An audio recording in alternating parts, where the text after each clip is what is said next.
Estamos em mais um Pessoalmente com Thaisa Toso. Que delícia ter vocês aqui comigo. E hoje é um assunto super legal porque a gente vai falar sobre altas habilidades e superdotação. Vocês sabem o que é? Eu tive que aprender muito sobre com uma pessoa muito especial que acompanha também a minha rotina e que sabe demais sobre isso, Gil Pinheiro. Tudo bom, Ju? Tudo bom, Thaís? Que prazer ter aqui comigo. Prazer é meu. A gente gasta horas falando longe do microfone, então a gente vai falar agora no micro, né? Vamos registrar, né? Vamos registrar nossas conversas. Falar sobre um assunto que tem muito a ver com a nossa vida, das duas, né, Ju? Das duas, verdade. E vamos falar então assim, pra quem não sabe, né? Então, o que seria a alta habilidade? Na época da minha geração, a superdotação, a gente sabia o que é, mas a gente tinha uma visão completamente distorcida dela. Hoje a gente tem esse nome altas habilidades e superdotação. Existe uma diferença? É a mesma coisa? Então, altas habilidades e superdotação, hoje, dentro da literatura, está sendo considerada a mesma coisa, tá? Tanto que quando a gente fala, aparece assim, altas habilidades / superdotação. Alguns autores, se a gente pesquisa, pode separar isso, tem algum conceito diferenciado, mas principalmente aqui no Brasil, dentro da nossa literatura, para o governo, inclusive para as normas do MEC, é o mesmo conceito. Então, a gente trabalha com o mesmo conceito. Altas habilidades, superdotação, tá? E não é algo novo, né, Ju? Não, não é novo. Mas tem se falado muito mais, né? Isso, agora tem aparecido mais, né? Até mesmo pelas questões, eu acredito, da própria aprendizagem das crianças e as dificuldades que estão surgindo delas dentro do contexto escolar. Porque antes se esperava um gênio, né? Se falava assim, o superdotado era aquele... E tinha até um estereótipo, né? Isso. É que a gente imaginava aquela criança que fica bem na frente da sala de aula, baixinha, com óculos, que não conversa muito. A gente até criava o estereótipo do superdotado, né? Do superdotado. Aquela criança gênio que tinha que saber de tudo, era o bom aluno, aquele que só tirava notas boas, era realmente o nerd. E não é. O conceito de altas habilidades, né? Ele não passa por isso. É um mito a gente pensar nesse sentido. Então, durante muito tempo, eu lembro até que quando surgiu a teoria das inteligências múltiplas, eu ainda estava na faculdade quando eu comprei aquele livro. E ela passa toda a teoria passa pelas inteligências múltiplas, porque a altas habilidades é exatamente o indivíduo ele ter uma habilidade a mais, eu brinco com ele, um super poder, mas em uma das habilidades específicas. Ele não precisa ser bom em todas as habilidades. Então, ele tem uma habilidade específica, porém, não é só isso. Não é só isso que vai determinar, porque todos nós temos coisas que a gente é muito bom e tem coisas que a gente não é tão bom, né? Mas dentro das altas habilidades e superdotação, ele precisa ter outros critérios. Dentro da neuropsicologia, quando você vai fazer uma avaliação, porque uma coisa que é importante a gente destacar, que a altas habilidades, ela não entra dentro do DSM-5, que é o que determina os transtornos, as doenças, né? Ela não entra. Então, ela não é considerada nenhum tipo de transtorno, nenhum tipo de... Não está dentro do manual de psiquiatria, nada disso. Então, ela entra como uma condição. Uma forma como o indivíduo aprende, como ele processa a aprendizagem. Então, até a avaliação, ela é mais difícil, vamos chamar assim, porque não existe um protocolo específico de avaliação de altas habilidades, como tem, por exemplo, para o autismo, para o TDAH. Até para se fazer a avaliação de altas habilidades hoje, existem conflitos entre os próprios autores. Então, existem dificuldades até para a gente se fechar um diagnóstico, se fechar uma condição. É um caminho ainda que está se seguindo. Está se construindo. Está se construindo, porque como vem se falando cada vez mais, né? Acredito que todo mundo está tentando focar para buscar mais, né? Até compreender mais, né? Então, existem ainda algumas divergências em relação a isso. Mas o que mais se consolida são o que eles chamam dos 3 anéis, e dentro da neuropsicologia, na hora de fazer, que tem que ter 3 critérios. Então, se olha o QI, né, o coeficiente de inteligência desse indivíduo, se olha a capacidade de criatividade, desse indivíduo e a persistência dele na tarefa. Então, a capacidade dele de persistir diante de uma tarefa.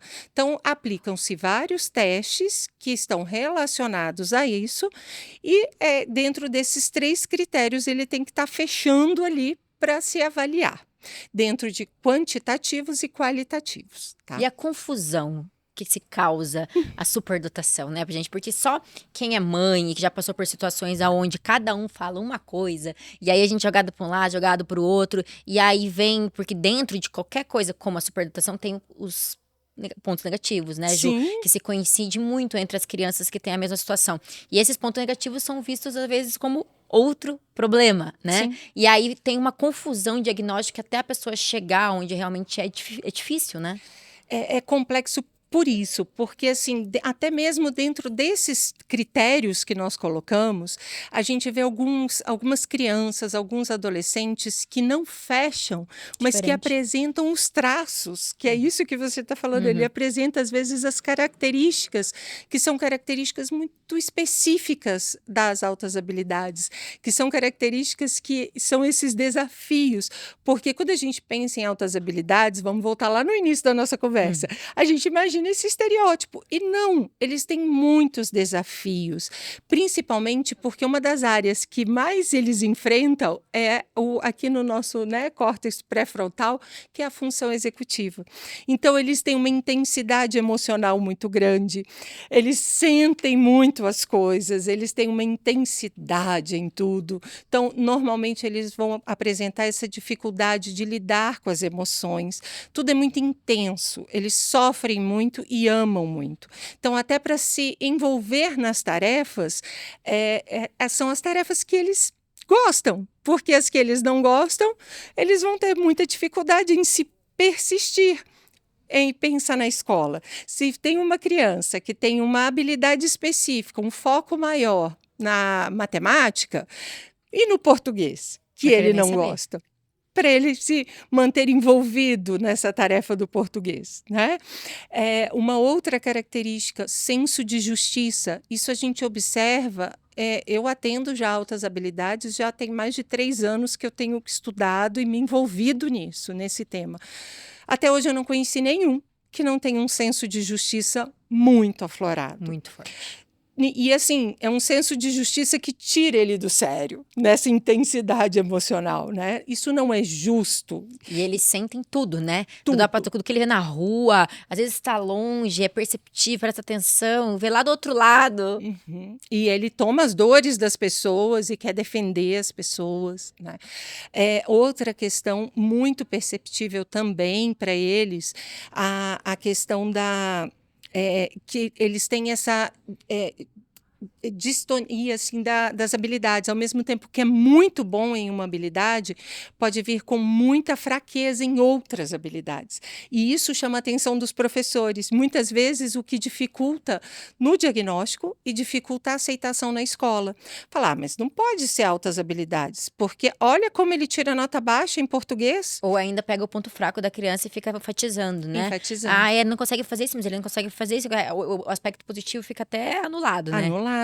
E não tem aceitação por conta disso, né? Ou a parte motora, né? Porque costuma-se ter um atraso motor, né?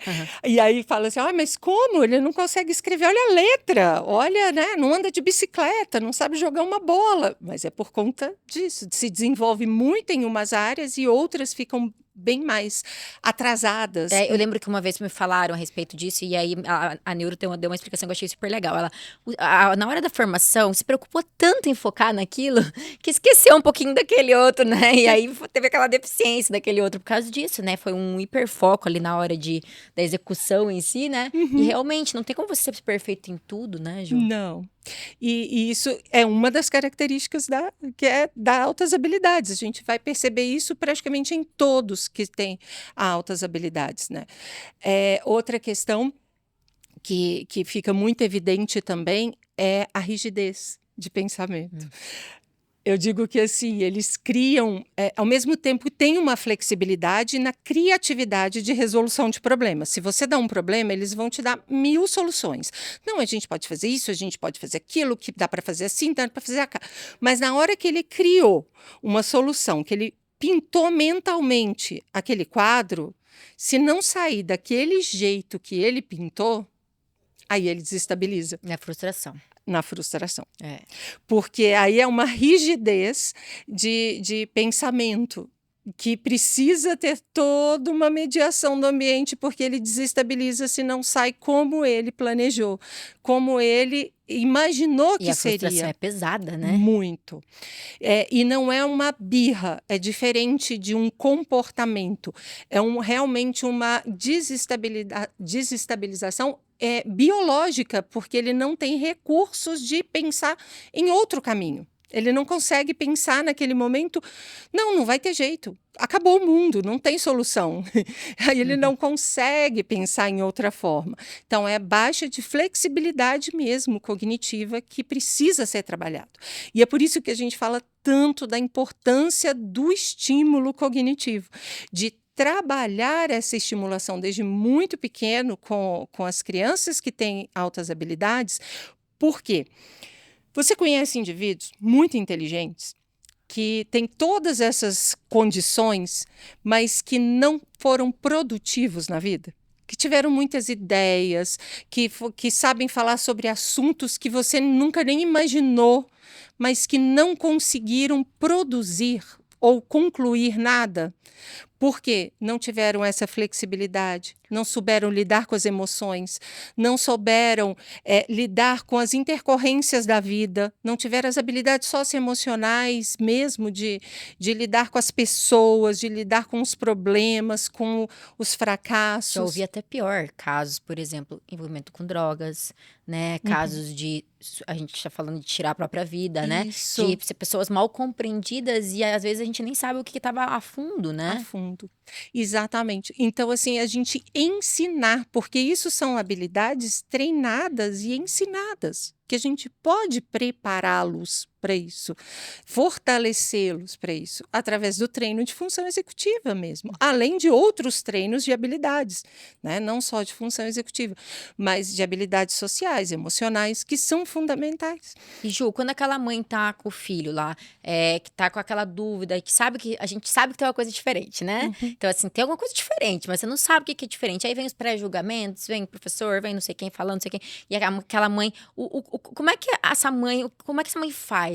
Que caminho que ela tem que conduzir para tentar procurar o que tem? Claro que isso não vai funcionar só para outras habilidades, vai funcionar para qualquer outra, né? Mas aonde a gente pode chegar no diagnóstico seria o quê? Buscar um recurso, um neuro, um psicólogo?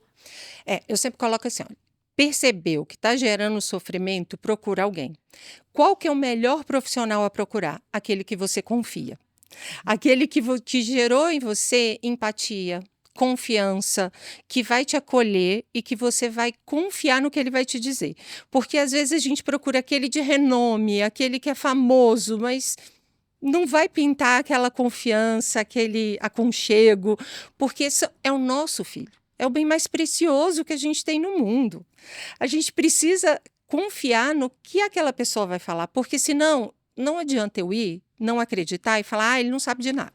Não, eu não confio. Aí vai em outro, aí vem em outro. E vai perdendo tempo, o tempo vai passando, e a criança, se realmente tiver alguma coisa, ela precisa de intervenção, ela precisa de acompanhamento. E esse tempo é precioso. Esse tempo ele é fundamental. Então, vá em quem seu coração tocar para poder te acolher e que seja um profissional que tenha conhecimento. Porque também, hoje em dia, infelizmente, tem muito Para falso guru. qualquer segmento, Nossa, em tudo. em tudo Aham. tem muito falso guru. Aham. Então, assim, procure alguém que você sabe que estuda, que tem um embasamento teórico, uma pessoa que está sempre buscando se especializar, que está sempre buscando aí, que você vê que está fazendo curso, que está buscando, que está estudando, e que está ali em sintonia com você. Ele vai conseguir te orientar. Então, é importante que não espere. Eu falo com os pais, não espere. Porque o esperar, não existe o tempo da criança, não existe dar o estalo, isso não existe. Porque esse estalo pode gerar, por mais que, mas vai dar o estalo, mas e o sofrimento que ela passou até ali? Vale a pena esperar? Não. Então, assim, sentiu que está demorando, que a criança está gastando energia, a gente está gastando muita energia, desgastando, procura alguém que vai te acolher, que vai ouvir, que vai poder te direcionar. Mas alguém que estuda. Mas às vezes, muitas vezes, não vai ser só um profissional, não, né? A mãe Não, vai ter que penar muito atrás de profissionais até você entender. Porque a partir do momento que você entende o que está acontecendo, muda tudo, né, Ju? tudo. O conhecimento é libertador, né? Porque a gente estava, esse final de semana a gente estava fazendo treinamento com a equipe, né? E eu usei uma frase com elas que eu gosto muito, que é aquela do afiar o machado, né? Que quando você você passa o tempo afiando o machado, você ganha, né? Eu não sei se você conhece a história do lenhador, do afiar o machado, mas ele prefere ficar 6 horas afiando o machado, né, do que cortando a árvore. E é exatamente isso. O tempo que você tem de conhecimento, você ganha em efetividade. Então, todo mundo, o conhecimento, ele traz para você velocidade, ele traz para você resultado, ele traz para você muito mais aconchego até para o seu filho, confiança, tudo. Porque quando você entende o que está acontecendo, diminui briga, diminui as guerras dentro de casa, diminui os problemas de comportamento, porque você sabe como fazer. E vai lidar diferente, né? Vai acabar? Não, Nunca. porque faz parte, né? Faz parte. Eu brinco com meu filho, quando ele começa a reclamar, eu falo, me deixa ser mãe, eu sou mãe, né? Faz parte das relações, mas diminui muito porque você sabe como fazer. Eu falo assim, não é o que, mas é o como fazer. O como fazer muda. E você abre, é como se tirar uma venda, né? Você olha com outros olhos. Aquilo que antes você via de um jeito, você vê de outro. Então, tudo isso facilita na hora de você conduzir, né? É óbvio que não significa que você vai passar a mão, que você vai relevar coisas, mas você vai conduzir de forma diferente. E você aprende, né? Até a forma de responder diferente. Acho que tudo isso muda no contexto, né? Sim, porque você vai ter o conhecimento biológico. Não é você vai entender como biologicamente aquela criança processa, sente, elabora e é fundamental porque altas habilidades ele processa, ele aprende diferente. Eu estava comentando ali, por exemplo, normalmente quando você vai falar alguma coisa, você não costuma repetir 1, 2 vezes a mesma coisa? Para eles já é de irritar, porque a memória é uma coisa absurda. E eles aprendem por associação, não é por repetição. Então, se você falou uma vez, ele já entendeu, já elaborou, já percebeu. Quando eu falo 2, 3 vezes com meu filho, ele já começa. Para que você está repetindo? Eu já entendi. E por isso que a escola muitas vezes torna maçante para uma criança de alta habilidade, né? Porque, por exemplo, a letrinha A, repete 100 vezes o A para as crianças, faz as crianças desenhar 100 vezes o A. Você não aguenta mais nem ouvir falar do tal do A, né? E aí acabam virando aquela criança que não para quieta, que se mexe, que quer ajudar o outro, que quer levantar, que não quer sair. E tudo isso pode ser visto também com a questão, olha, ele não para, né? Ele é elétrico. E é realmente porque a criança não aguenta mais aquilo, né? Um dos diagnósticos mais errados que aparece é de TDAH. Porque se confunde hiperatividade, desatenção com a falta de motivação, porque ele realmente ele já entendeu e começa a repetir, o comportamento dele vai ser de fuga. É um comportamento de fuga. Quais são os comportamentos de fuga? A hiperatividade, às vezes até a agressividade.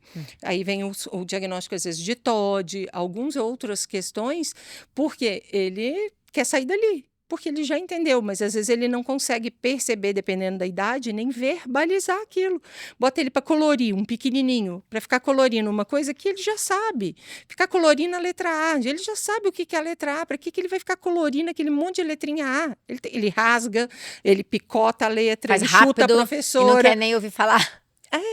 Entendeu? E realmente, eu acho que quando essa confusão que ela existe, e o que eu acho mais engraçado, Ju, não que todo mundo tem que saber de tudo, mas assim, quando a gente tá te falando de educação, quando a gente tá falando de escola, quando a gente tá falando de professores, você não acha que tinha que existir um tipo de preparo, pelo menos um pouco mais fino para isso? E tal. A questão é que ainda não. existe dentro da educação o conhecimento biológico dos processos de aprendizagem. A formação do professor não contempla como a aprendizagem acontece biologicamente, nem o processo típico, quem dirá o atípico. Então, se eles não conseguem, não está na grade da formação do professor, como a aprendizagem acontece. Biologicamente falando, recebe o estímulo, filtra pela atenção, vai para a memória, questão típica. Quem dirá as questões atípicas de altas habilidades, de TDAH, de TEA, não se tem. Então, como que o professor vai ter conhecimento dessas especificidades se não está lá na formação dele? Aí ele começa a fazer curso, aí ele faz um curso, ele faz outro curso, mas ele começa a ver fragmentado todos esses conhecimentos, tá? E isso quando ele tem condição financeira, condição de tempo, condição de até se organizar para poder fazer toda essa capacitação. É fundamental, é o que a gente falou, conhecimento é libertador.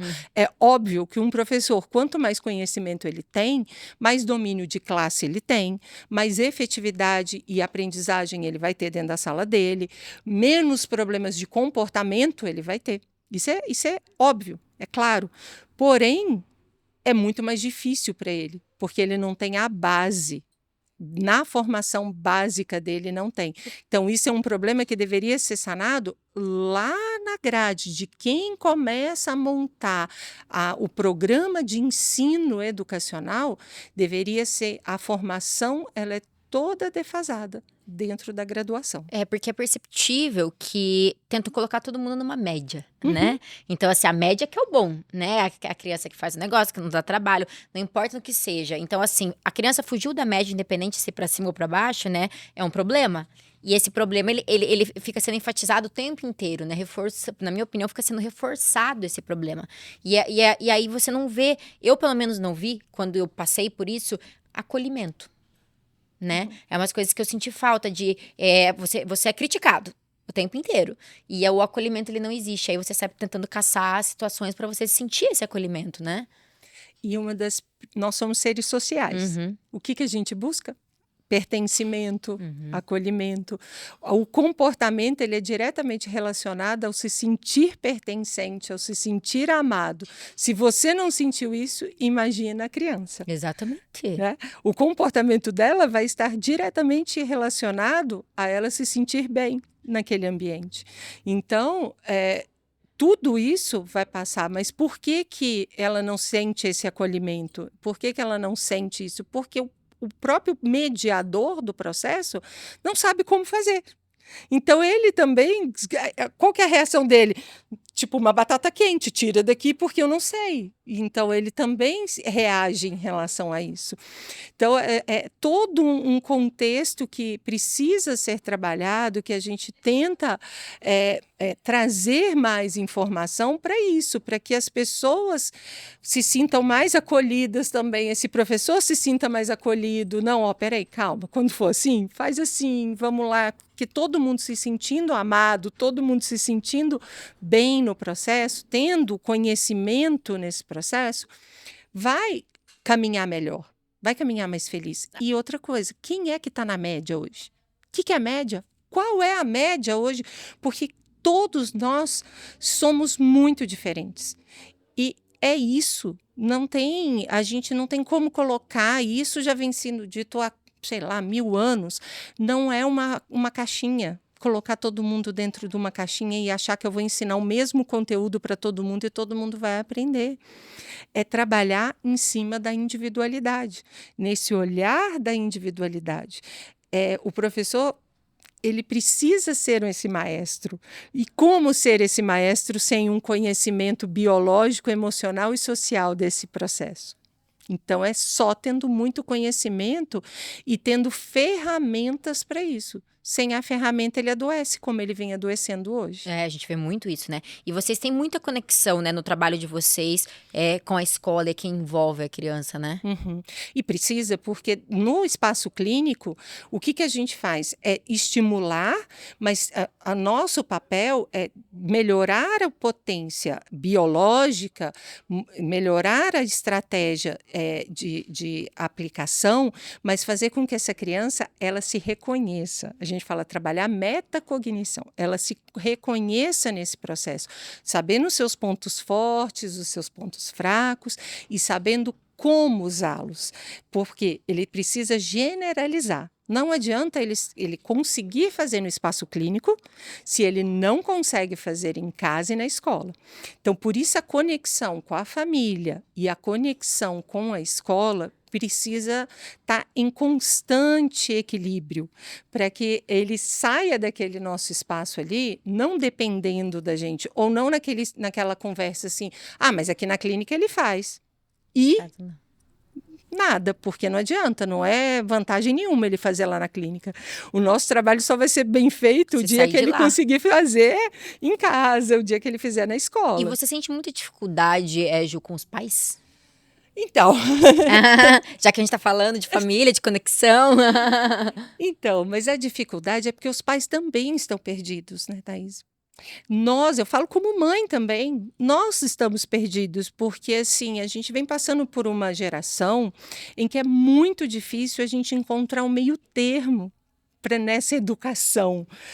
Eu falo que a educação da rapadura, você ser firme, mas ser doce, você conseguir manter um equilíbrio de conexão com o seu filho, estando próximo, amorosa, mas mantendo firme, não é não, porque isso eu estou te educando, né? Sabendo que, olha, eu falo lá em casa, né? Eu sou sua consciência, eu sou o seu lobo frontal aqui, ó. Nesse momento, você tem só 14 anos. Você ainda não dá conta de tomar essa decisão.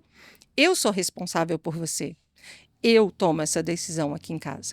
Outras coisas, você já dá conta. Então, você já pode ir a pé para a psicóloga. E aí ele vai, com o coração da mãe apertado, mas tem uma liberdade. Ele precisa começar a desenvolver autonomia. Então, algumas coisas eu preciso ir trabalhando com ele e desenvolvendo. Mas a gente tem que ir trabalhando junto. Outras, ele tem só 14 anos. Quem vai decidir sou eu. Eu sou a responsável. E a gente precisa ter essa consciência e saber quem é o papel de quem dentro de casa. Mas eu acho que talvez aí que mora o grande problema, né? Porque a gente vê uma inversão de papéis, né? Os filhos dando autoridade para os pais. Pelo menos é o que eu vejo muito, né? Essa inversão de papéis. E aí, como é que o negócio vai funcionar se tá tudo invertido, né? Então, e quando a gente fala de altas habilidades, a gente passa esse perigo ainda maior, porque eles são muito bons de argumento. E eles são muito inteligentes, né? Muito bons de argumento e eles usam argumentos muito sólidos, né? O meu lá em casa, ele ainda fala assim para mim, você vai usar a sua teoria a meu favor ou não? Entendeu? Então, assim, o que eu sabem te colocar na parede, essa que é a questão. É bem isso. E você tem que estar realmente certo do que você vai fazer. Você tem que ter confiança, consistência, coerência no que você está falando com eles. Porque senão você realmente cede.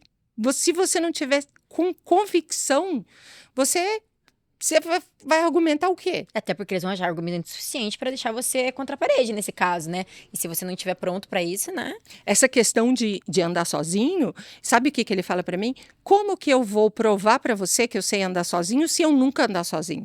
E ele faz a comparação do primeiro emprego. É a mesma coisa, se pede para o estagiário que ele tenha experiência se não dão a oportunidade dele ter o primeiro emprego. Ele fica na minha cabeça falando isso direto, porque agora ele quer voltar da escola até em casa, que é um percurso grande. Eu já falei que agora ainda não.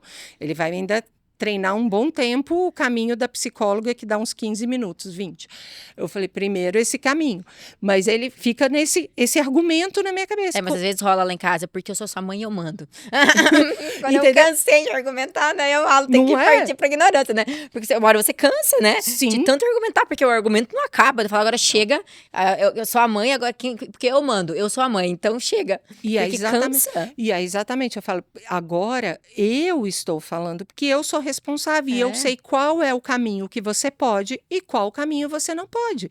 No dia que eu achar que você já está pronto para executar esse caminho, pode deixar que eu te aviso. É. Mas, por enquanto, é esse que você vai Porque fazer. a gente é muito engraçado, porque quando a gente fala, se tratando de educação, né, Ju?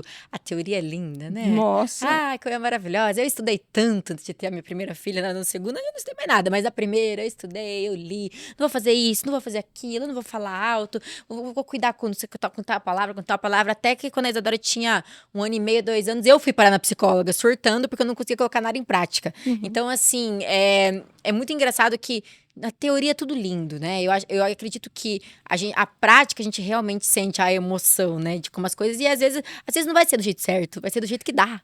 não, e assim, olha, eu tenho estudado muito para ser mãe de adolescente de altas habilidades. Eu tenho feito curso de pais de altas habilidades, porque é diferente. Não é, tudo que a gente vê, nem tudo que a gente estuda, por conta da intensidade emocional, por conta dessas questões da argumentação e até mesmo a dificuldade que ele tem agora de se encontrar, de decidir o que ele quer, para onde ele quer. Para ele é diferente isso, por mais que a gente trabalhe a vida inteira sobre isso. Até outro questionamento que é bom a gente levantar nesse caso. E daí a gente falou de alta habilidades, que a criança vai ter alguma coisa que ela vai se destacar. E como descobrir qual é o destaque? Boa. Tem alguns pais que recebem o diagnóstico e aí falam assim para mim, mas Ju, eu não vejo nada Tô de procurando especial, ainda." ainda estou procurando, né? E aí você pergunta assim, mas qual que é o superpoder do seu filho, né? Eu brinco muito o superpoder. Eu não sei, porque às vezes o superpoder é a comunicação. Às vezes o superpoder é a empatia. A gente procura muito superpoder na matemática, Uma coisa tangível. cognitiva ali, Uhum. que está relacionada à nota na escola, ou que está relacionada a um aprendizado. Mas o superpoder pode estar na leitura, na música, pode estar relacionada à arte, à pintura. Então, a gente tem que expandir, lembrar das inteligências múltiplas que eu disse lá. E hoje eles estão até para incluir, né? O Gardner está para incluir uma nona, que é realmente dessa sensibilidade espiritual, dessa empatia, de preocupar com o outro. Então, é muito mais complexo. A gente tem que abrir e expandir os nossos conceitos em relação ao nosso filho.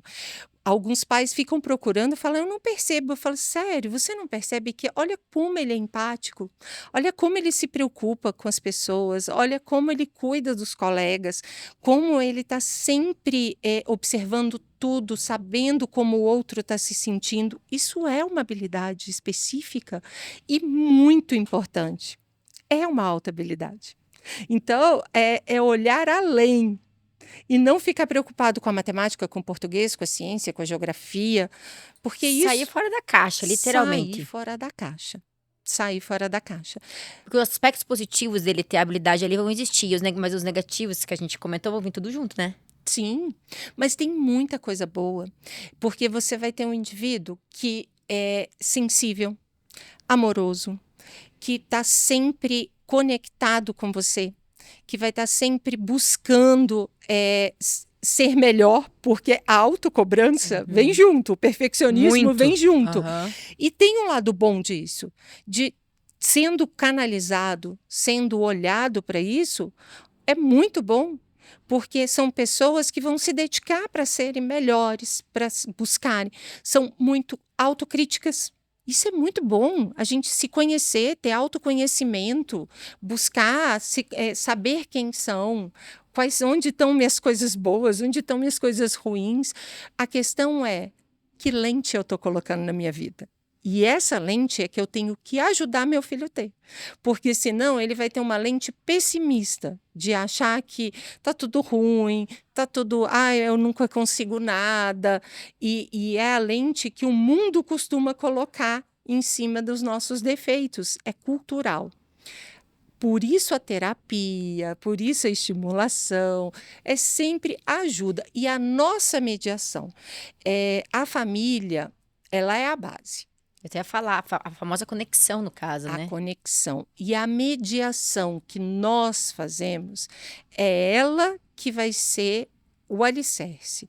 Ela é que vai dar a base desde a primeira infância. É fundamental, porque é ela que vai fazer com que ele se sinta seguro, que ele consiga saber que tudo bem se ele se frustrar, porque ele tem uma base sólida para ele voltar. Que ele pode ter medo, não tem problema, todos nós temos medo. Então, ele entender, identificar, ele saber que ele vai se frustrar, que ele vai perder, que ele vai ter coisas ruins, mas que ele tem muita coisa boa. Ele saber identificar, a gente identificar dentro da família os nossos pontos fracos e os nossos pontos fortes, para que ele também saiba disso, sabe? E identificar, se possível, os outros membros da família que são altas habilidades, mesmo que não diagnosticado. Porque sempre vai aparecer, né? Fiquei sabendo desse histórico aí. Tem relação. Nós fizemos isso na nossa família, assim, a gente foi colocando, quando o Arthur recebeu o meu filho, né, o diagnóstico, eu fui mostrando para ele que na nossa família a gente tinha bisavô, que, assim, eu tinha um bisavô que ele não tinha estudo, mas ele tinha uma capacidade com eletrônica, com tudo, fabulosa. A minha avó, a gente foi trazendo, olha, filho, provavelmente, a gente foi trazendo algumas características que, olha a capacidade dela, mas olha só, fugiu da escola. Por que fugiu da escola? Porque não sabia lidar com a frustração, porque não sabia isso. A gente foi trazendo algumas coisas que eram a intensidade, mas que aquela dificuldade, por não saber lidar com aquela dificuldade, teve um prejuízo. Então, por que a necessidade da gente aprender a lidar, para poder conseguir lidar com os nossos desafios? Então, trazer tanto o ponto positivo como o negativo e o que fez o indivíduo a crescer ou a não conseguir determinado sucesso. E tudo bem, porque são pessoas que a gente ama, são pessoas que a gente respeita. E até que eles se sentiram um pouco acolhidos, né? Pra entender que não é só eles, que a situação acontece com outras pessoas e de perto, né? Porque é claro que a gente tá falando que ele convive com várias pessoas, mas assim, que tá dentro de você, dentro da sua raiz, né? Dentro da raiz. Isso é muito importante, sabe? E mostrar os pontos fortes e os pontos fracos que todos nós temos. Até porque a pessoa que ela tem a alta habilidade, a superação é uma coisa, em muitos aspectos ela é vista como uma revoltada, né? E é muito engraçado que aí a gente passa, assim, por exemplo, a vida inteira sem ter o diagnóstico, e aí você lembra que daí você vem, você cresce, aprende com o filho, aprende com alguém da família que é diagnosticado, aí você para olhar pra trás e você pensa, gente, era acusado de impaciente, revoltado, que não parava quieto, que não sei o que, né? E bem no fim era só uma falta de diagnóstico pra cuidar daquilo com carinho, né? E até de uma mediação adequada. Ao invés de bater de frente, é o que nós falamos, é colocar as regras, mas saber colocar as regras, porque muitas vezes, por conta da intensidade, se você enfrenta ele, se ele tiver intenso, ele não vai te ouvir. Não, aí vai enfrentar mais ainda. Vai enfrentar mais. Então, não é que você não vai colocar, você vai, mas você vai precisar ter estratégias para colocar essas regras, você vai precisar entender como ele funciona, o que nós falamos lá no início. Como colocar, quando colocar, esperar acalmar, você volta e reflete. Fala, filho, você viu como que aconteceu? Você acha que desse jeito funcionou? Você acha que deu certo? Eles estão sempre buscando a razão. Eu falo que é um cérebro que está sempre buscando a razão das coisas. Está sempre buscando a razão, sempre buscando a razão. Então, leva para o racional.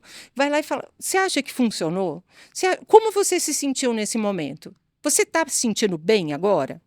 Não, eu também não. Então, você acha que se a gente agir assim, vai ser legal para nós dois? A gente vai conseguir alguma coisa? E aí, traz o ponto, mas não deixa passar. volta, mas depois que ele já se acalmou. Lembra, né? Porque às vezes a gente esquece. Não pode. E não pode esperar muito tempo. É. Acalmou, senta. Vai lá Mas reforçar. olha, o que demanda? Muita paciência e muito investimento parental, Thaís. Investimento parental. Demanda nós estarmos presentes. Eu escuto muitos pais falarem assim, é cansativo. É uma criança cansativa. É cansativa nesse sentido, porque demanda da gente. Tem hora que fala na cabeça da gente. A gente fala, filho, por favor, né? Porque sim, falam bastante, demandam Questionam bastante, perguntam muito, demais. questionam tudo, perguntam tudo. Quando começa, faz uma pergunta, enquanto você não responde, não param de falar. Não, e continua a pergunta, porque daí o questionamento, a resposta gera outro questionamento. E assim, mas por isso que demandam investimento parental. Não dá para delegar, não dá para colocar no celular e esquecer, não dá. Por mais que eles fiquem no celular, que não é o correto, a gente tem que trazer e tem. Mas eu acho que ele, assim, aparentemente, pelo menos os casos que eu vi, eles ficam menos, né? Não sei se a criança tem essa, que eles são muito ativos para conseguir ficar muito tempo preso em alguma coisa, né? Depende, porque Depende. aí quando começa, o meu na adolescência agora é vídeo atrás de vídeo de coisas que ele conhece, assiste e é, como diz, investiga também quer coisa ficar mais de no mundo física. dele, né? Não, e a coisa de física, experimento, assiste vídeo em inglês, assiste as coisas, então Tudo é tem que colocar conhecimento, né? limite. Tem que colocar limite. Mas eu acho que porque isso senão também fica vai existir a muito. vida inteira para todos os pais, né? É. Porque hoje em dia a briga geral, eu acho que é isso aí, né? O excesso de eletrônica, a facilidade de acesso a isso, né? Mesmo que sejam informações interessantes. Ô Ju, e você como uma mãe de uma criança de alta habilidade, o que você tem para dizer para as mães aí que estão passando por isso, que ainda vão passar? Você já tem um adolescente, né? Tem muita gente que recebe diagnóstico ali de pequenininho, né? Qual que é a sua condição agora, não como uma psicóloga, uma pessoa que trabalha com isso como mãe? Então, investimento parental. Hoje eu digo que assim, a conexão que eu tenho, nós estamos até passando por uma adolescência bem tranquila perante o que eu imaginava, porque por conta dessas intensidades e tudo, mas porque a gente tem uma conexão. Então, assim, obedece, tá junto, eu consigo, trabalha comigo toda manhã, então assim, tá sempre próximo, mas por quê? Investimento parental. Eu sempre estive muito perto e faço questão de estar perto. Levo na escola, busco, almoço, trabalho muito, sempre trabalhei, mas sempre estive junto. Então, se vai, pode ir comigo, ele vai. Se eu vou dar uma palestra, ele vai. À noite, eu estou sempre em casa. Reforçando também outra questão de padrões familiares, né? Padrões. Mesmo que não tenha o padrão ali, aquele padrão, né? Você é a mãe que cuidou dele o tempo inteiro, você como forma de mãe, muitas vezes assumindo o papel do pai também, né? Sim. E é o que dá para fazer. Porque eu não sei se todo mundo sabe, porque todo mundo acha que eu sou casada, né? Eu falo que todo mundo acha que eu sou casada. Mas não, sou eu e o Arthur sozinho. Eu separei do pai dele, eu estava grávida de 3 meses. Então, é eu e o Arthur sozinho, desde sempre. Tem os meus pais que me ajudam muito, mas é eu e ele, desde pequenininho. Então, assim, mas com base de valores. É o que eu falo assim, é base de valores no sentido de que eu sei o que eu quero para o meu filho. Então, a gente tem uma base. Uma outra coisa que eu vejo, Thaís, e que cada vez mais, isso é a minha opinião, tá? Agora, como você me perguntou como mãe, é espiritualidade. A espiritualidade ajuda muito e principalmente em altas habilidades. Sabe por quê? Eles entram num questionamento do que é Deus, por que a gente está no mundo, e passam pela fase de não acreditar em nada. E esse não acreditar gera um vazio neles, e quando passa pela dor, eles, principalmente quando entra agora na adolescência, nessa crise existencial, se não tem no que acreditar, no que se apegar, fica mais difícil. E o que eu percebi? O Arthur teve a fase de questionar, porque nós temos a nossa religião, e ele não queria ir. Você me obriga a ir, eu não acredito em Deus, eu não quero ir. E eu explicava para ele, eu falava, eu respeito que você não acredita, mas eu acredito. E você, enquanto for menor, você vai comigo, aonde eu acredito. Quando você for maior de idade, você escolhe e pode ir para onde, se não quiser ir em lugar nenhum. E o que eu percebi? Quando ele entrou na crise mesmo de uma tristeza, porque ele teve uma depressão, ele se apegou nisso. E aí ele pedia para ir numa amiga nossa, para rezar com ele, porque ele confiava nela. Então ele teve a religião como suporte. Como Para suporte. tudo na vida, né? Como suporte. Então eu vi assim, e hoje ele nem questiona mais. Ele vai tranquilo, bonzinho, dorme na palestra, eu falo, pode dormir, não tem problema nenhum, mas vai. E ele não questiona mais. Então, se ele vai seguir, não me importo, não é isso o objetivo, mas ele ter um conhecimento de espiritualidade. E esse questionamento dele foi muito profundo, porque era questionamento existencial mesmo. Mas então o que é Deus? Como que partícula que é? E ele vinha com física quântica. Eu falava, meu filho, eu não consigo te responder isso. Eu não consigo. A gente Tem até coisas buscou, que não tem respostas, inclusive. sabe? A gente buscou alguns estudos e tudo, mas eu falava, eu não tenho conhecimento para te passar isso. Mas eu tenho o que eu acredito. E isso foi sustentando ele Serviu como suporte para ele depois, quando né? ele teve problema na escola, que a gente teve que trocar ele de escola, que ele teve depressão, que ele ficou muito triste, ele passou um problema grave na escola, a gente teve que trocar no meio do ano. Isso segurou, sabe? Isso segurou ele. Então eu falo que hoje, como mãe, eu vejo que foi uma das coisas mais certas que eu fiz, foi insistir e manter ele dentro da espiritualidade também que eu acreditava, que é essa base, família, espiritualidade, que segurou ele no momento de crise, quando ele teve, Que que ele segura passou. todo ser humano, né? Fundamental Sabe? ter na vida. Eu acho que para eles que são tão intensos, nós, né? Eu falo todos. que não, eu acho que todos nós É. temos uma intensidade, eles um pouco mais. Então eu acredito que é bem importante. Jo, querida, obrigada por estar aqui comigo. Obrigada pelas nossas longas conversas. Eu que Adoro agradeço. estar contigo. Muito conhecimento. Gente, se vocês precisarem da Ju, ela tem a Storge lá, que é um lugar fascinante com pessoas extremamente competentes atendendo a criançada. É um prazer ter você aqui comigo. Eu que agradeço sempre. Obrigada. Imagina, obrigada. Parabéns pela mãe linda que você Ai, é. obrigada. Nossa. E os meninos lindos que você tem. Obrigada, Ju, a nós. Obrigada.